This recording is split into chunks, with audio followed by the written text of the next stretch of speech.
Hi there. Welcome back to Sanlando Soundwaves. I'm Camden Robinette, and this is week 2, day 10.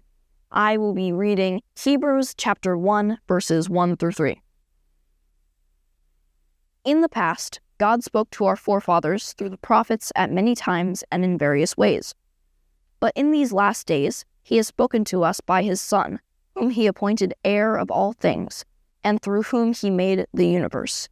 The Son is the radiance of God's glory, and the exact representation of his being, sustaining all things by his powerful word. After he had provided purification for sins, he sat down at the right hand of the Majesty in heaven. All right, let's take a look at our 7 arrows for the last time this week. What does this passage say? What does this passage mean to its original audience? What does this passage tell us about God? What does this passage tell us about people? What does this passage demand of me? How does this passage change the way I relate to people? And what does this passage prompt me to pray to God? Okay, so the author of Hebrews applies the language of image-bearing to Jesus, who is described as the exact expression of his nature.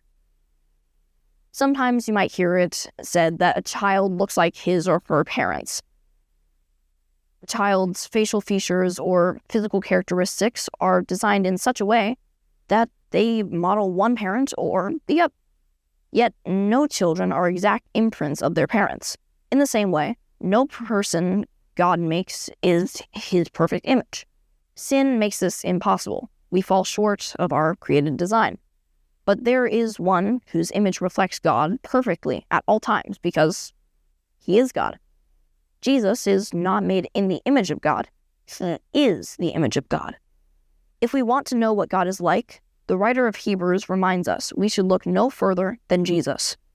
When we see his love for others, his compassion for the broken, his willing and humble service, his sacrificial death, and his victorious resurrection, we see a perfect picture of God. Thank you so much for listening to me. I'll see you next week.